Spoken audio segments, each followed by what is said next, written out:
Jubilee hills నియోజకవర్గంలో ఉన్నటువంటి MLA Maganti Gopinath గారు చనిపోయిన అనంతరం మళ్ళీ ఇప్పుడు బై ఎలక్షన్ తీసుకురాబోతున్నారు. మరి ఈ బై ఎలక్షన్స్లో ఇప్పుడు మాగంటి గోపీనాథ్ గారి వైఫ్ సునీత గారు వారిని నిలబెట్టే అవకాశం మీరు ఈసారి కేసీఆర్ గారు ఇచ్చారన్న విషయం మనందరికీ తెలిసినట్టుంది. మరి ఇప్పుడు అదేవిధంగా ఇప్పుడు కాంగ్రెస్లో ఇంకెవరిని డిసైడ్ చేయలేదు. మరి ఈ విషయాల గురించి జూబ్లీ హిల్స్లో ఉన్నటువంటి ప్రజలతో మాట్లాడి కాంగ్రెస్ వచ్చే అవకాశం ఉందా లేకుంటే బీఆర్ఎస్ వచ్చే అవకాశం ఉందా అని వాళ్ళ అభిప్రాయం తెలుసుకునే ప్రయత్నం చేద్దాం. నమస్తే అమ్మ. నమస్తే. మీ పేరమ్మా? దేవమ్మ. ఏం చేస్తుంటారమ్మా? కొబ్బరి బొండలు అమ్ముతా ఉంటారు. ఎలా ఉంది ఇప్పుడు జూబ్లీ హిల్స్ లో మాగంటి గోపీనాథ్ గారు చనిపోయిన తర్వాత ఇక్కడ ఉన్నటువంటి పరిస్థితులు చూసుకుంటే ఏ విధంగా ఉన్నాయంటారు? ఏది బాగలేదు, ఎందుకని ఎవరు పట్టించుకుంటలేరు కదా. ఏవి లేవు మనకు, అన్ని రేవంత్ రెడ్డి అన్ని చెప్పిండు, ఒకటి కూడా ఇవ్వలేదు. మనకేం మన పరిస్థితి బాగలేదు. ఇప్పుడు అదేవిధంగా మాగంటి గోపీనాథ్ గారి వైఫ్ మాగంటి సునీత గారు ఇప్పుడు మళ్ళీ ఎమ్మెల్యే ఎలక్షన్ లో నిలబడుతున్నారు కదా, దానిపై మీ అభిప్రాయం ఏంటమ్మా? మంచిదే కదా, మంచిదే బిడ్డ, మంచిది. బాగా ముందర బాగుపడని, ముందర రాని, మంచిగా పరిపాలన మంచిగా సాగని, మంచిగా మంచిగా ఉంటుంది. మరి అలాగే మాగంటి గోపీనాథ్ గారు గత 3 సార్లుగా ఎమ్మెల్యేకి గెలిచారు. మరి వారు గెలిచినప్పుడు ఇక్కడ అభివృద్ధి ఏ విధంగా ఉందంటారు? అప్పుడు నాకు తెలియదు నాన్న ఇవన్నీ. ఇప్పుడు నాకు కొద్దిగా అర్థమవుతుంది కాబట్టి చెప్తున్నాను. అప్పుడు అంతా మన చదువు లేదు, మనకేం లేదు, మనకి ఇవన్నీ ఏమి తెలియదు నాన్న. ఇప్పుడు కొద్దిగా చూస్తున్నాం కాబట్టి మంచిదే. ఎవరన్నా మంచిగా వచ్చి ముందల నిలబడి అందరికీ మంచిగా చేస్తే మంచిది. మరి ఇది కోరుకుంటాను నేను. మరి ఇప్పుడు ఇదే విధంగా రాష్ట్రంలో చూసుకుంటే రేవంత్ రెడ్డి గారి పాలన విధి విధానాలు ఏ విధంగా జరుగుతున్నాయి అంటారు? ఏ విధంగా మంచిగా లేదు, మంచిగా లేదు, ఎవరికి మంచిగా చేయలే.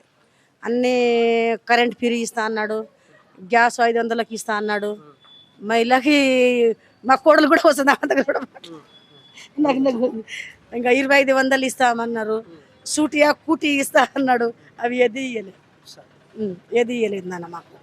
మాకు 4,000 పింఛన్ ఇస్తా అన్నాడు, మాకు 2 కేసీఆర్ ఇచ్చిన పింఛనే ఉన్నాయి కానీ ఆయన ఏమీ మార్చలేదు. పోయినసారి దసరాకు సీరియల్ కూడా ఇవ్వలేదు. ఈసారి అంట గ్రూప్లో ఉంటారు కదా మహిళలు, గ్రూప్లో ఉంటే ఆ మహిళలకే చీరాలంట, వేరేళ్ళకి లేదంట, అలా చెప్తున్నారు. ఇప్పుడు జూబ్లీహిల్స్ జరుగుతున్న బై ఎలక్షన్లో మాగంటి సునీత గారు గెలిచే అవకాశం ఉందంటారా లేకుంటే కాంగ్రెస్ పార్టీలో ఇంకా పేరు నిర్ణయించలేదుగా, కాంగ్రెస్ వచ్చే అవకాశం ఉందంటారా? ప్రతిసారి ఒక పొలిటీషియన్ పనిచేసిన తర్వాత వాళ్ళ ఇంటి వాళ్ళకి ఇవ్వడం ఆచారంగా వస్తుంది. ఆ ఆచారం మానుకోవాలి. చూసినట్టయితే సమాజంలో పొలిటీషియన్ ఒక్కసారి పాలిటిక్స్ చేసిన తర్వాత వాళ్ళ ఇంట్లో వాళ్ళకి అన్ని కాంట్రాక్ట్లు ఇచ్చేస్తుంటాడు, డబ్బులు సంపాదించుకుంటారు. ఇది మాత్రం ఖచ్చితంగా జరుగుతుంది. కాబట్టి ఒక్కసారి పాలిటిక్స్ చేసి ఒక్కసారి ఎమ్మెల్యే ఎంపీ అయినోడు ఇంకోసారి కానే కావద్దు, వాళ్ళ ఇంట్లో వాళ్ళు అసలే కావద్దు. ఇది నా అభిప్రాయం. సో ఇక్కడ పార్టీ ఏది గెలుస్తుందని పక్కనటువంటి రెగ్యులర్గా పాలిటిక్స్ చేసేటోడు మాత్రము ఇక్కడనే కాదు ఎక్కడ కూడా ఇంకొకసారి కంటెస్ట్ చెయ్యకూడదు. అండ్ అది కాకుండా గాలి మాత్రం కాంగ్రెస్ వైపే వీస్తుంది.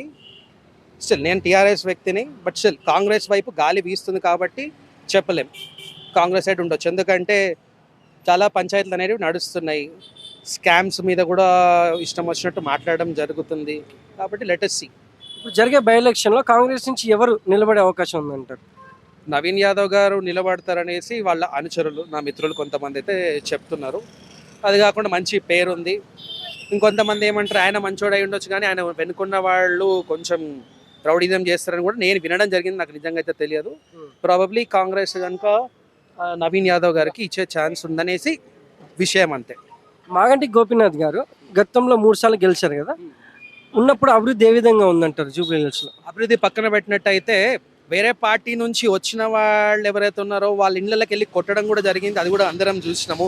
పాపం ఎవరు ఆర్ఎస్ఎస్ నుంచి బీజేపీ నుంచి టీఆర్ఎస్కి వచ్చిన వాళ్ళు ఉంటే ఎవరో పడని వాళ్ళ దగ్గరికి వెళ్ళి కొట్టడం కూడా జరిగింది. పార్టీ ఏమైనప్పటికీ మనిషి ఎలాంటి వాడనో చూసుకోవాలి. సరే ఆయన ఎంత మంచోడో ఎంత మంచోడు కాదో ఇక్కడున్న ప్రజలకు మాత్రం తెలుసు. We cannot judge. Thank you sir. ఇప్పుడు ఇక్కడ జూబ్లీ హిల్స్లో జరగబోయే ఎలక్షన్లో ఇటు కాంగ్రెస్ వచ్చే అవకాశం ఉందంటారా అటు బీఆర్ఎస్ వచ్చే అవకాశం ఉందంటారా? ఎవరు వచ్చినా కూడా మా ప్రజల్ని మంచిగా చూసుకునే వాళ్ళు కావాలి. ఏదన్నా కూడా అన్న మాట నిలబెట్టుకోవాలి.